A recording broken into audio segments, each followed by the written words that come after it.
everyone. Thrilled to be back with our friend Christina Anastasia, certified master life coach. And Christine, we've chatted before, and you know, any time of year our conversation with you is appropriate. But I know right now we're in what I call the August anxiety. The emails are coming, the schedule's starting.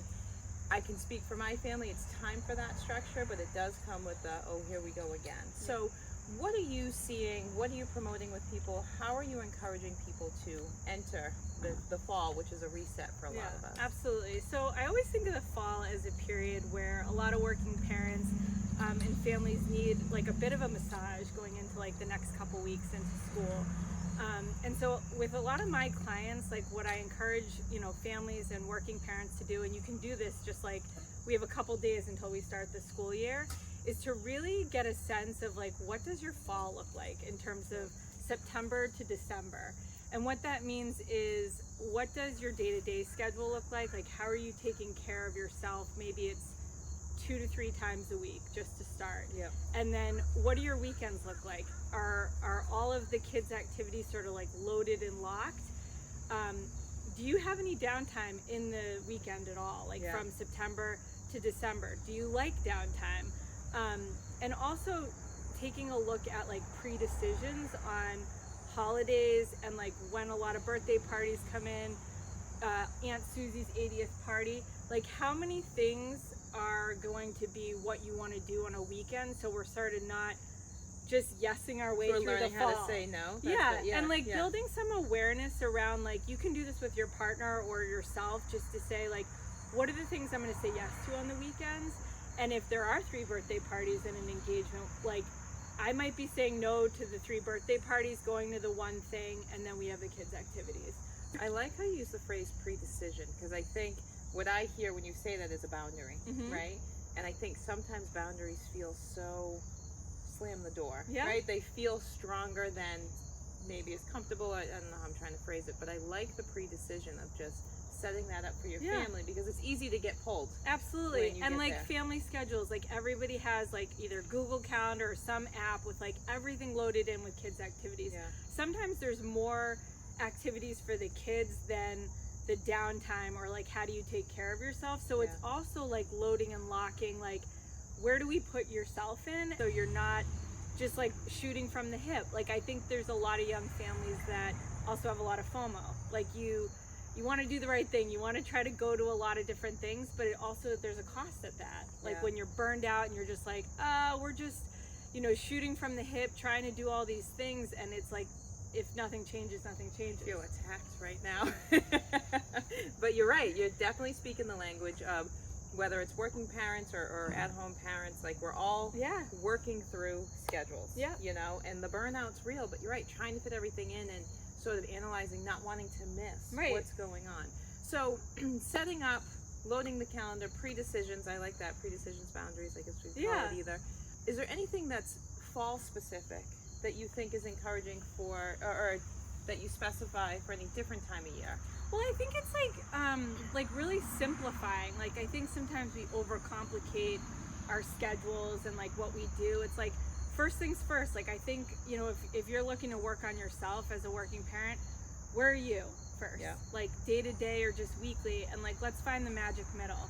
Like it doesn't have to be 5 days a week or 7 days a week of working out or doing something for yourself. Like find 20 minutes a day. And then like secondly, the schedules on the weekends and just the overall fall, it's busy. So it's like the pockets of time, like is it important for your family to have downtime? Because everyone's doing the same thing. You're food shopping, you're getting organized for the week, so you have to like carve it out and be really intentional. So I think it's, you know, getting intentional about your family schedule. And then like third, you know, let go a little bit of the having to like keep up. Like a lot of the people viewing this might be like, well, I don't know if I can do that. I can't let my Aunt Susie down, or I can't let all these people in town that know me. But at the end of the day, if you want to feel good and you want to sort of like live your life a little bit more intentionally with joy, say yes to the joy stuff and the other stuff. Take the chaos away from your family a little bit, as much as you can. And you'll get back to like other things. Like I think the summer people, they find the joy, they lean into the things they want to do, and then the fall comes and you're just kind of shooting from the hip saying yes. And I think we can sort of we can craft our fall, but it's going to have some boundaries and a little bit of massaging, you know, what you take in or what you want to do. Sure. Well, I think many of us are guilty of, we plan everything else. So if we don't plan sort of that self-protection time, and I know the term self-care and joy, some people feel like there's a little some unattainable. people feel like, yeah, it's too far of a reach, but I think what happens is we shoot from the hip and we get stuck in that snowball, and all of a sudden you look and you're too far gone, right? And it's at the expense of your mental and physical and emotional health. And so if you can keep it, you know, I always tell people you don't have to go 0 to 100, because that average is 50, right? So if you could even operate at 75, you're still better. Right. If it feels too unattainable or like it's a far reach to get self-care or well-being, come up with 3 things. Like, do you like to walk? Is it a run? Is it just like, you know, doing something simple so your mind has options? So when you can't get to, you know, the walk, or is it a meditation or something like that, where it doesn't have to get derailed. Yeah. Because I know like a lot of people that work online or they're remote, like they do 20-minute workouts like in their bedroom or like wherever, just like do the timer and that's it. That's what you get. But you're not forgetting about yourself. You're sort of pausing and like taking that step. And it's really like not shaming yourself or like getting yourself down about like if it doesn't happen. It's just like, all right, how do we rework it the next day? But if it's a goal, you might need support or accountability. So yeah, I have that one page if that's interesting to people, to just like have a place to start. I'm all about like simple. Like sometimes it's like you got to drown out all the noise of like the shoulds and what things you should be doing, you know? Yeah.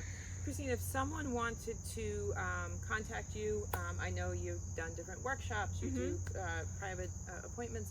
What should they know in terms of getting in touch with you? What services you offer? Yeah, absolutely. So my website is christineanastasia.com. You can book a free discovery call with me if you want to chat and sort of see if one-on-one coaching aligns for you. And I also do workshops to companies as well. But that's a good place to start. Like in 20 minutes, like there might be some tips or things that sort of move the needle for you. But a lot of it is just like getting back to basics, being really intentional, and having like boundaries, but like ones that feel good for you. Yeah. You know, I know some of the stuff we've talked to you about before, and like I said, some of it seems like the things you're hearing, but I love the idea of you offering services and support, which just lines up with make a little bit more of a plan for your family, right? The old adage, if you fail to plan, you plan to fail. So you can protect yourself, because we all know the tornado we end up in. Yeah, absolutely. And the fall is busy. I mean, none of this stuff is easy. Like when you actually look at the logistics of, you know, the after work activities and the weekends, it's you have to kind of get straight with your priorities and your values with your family, and it might not align with like your friends and like other folks, but at the end of the day, when you're going into Thanksgiving and Christmas and you're not like toast, I think that's worth it. Burnout. Yeah.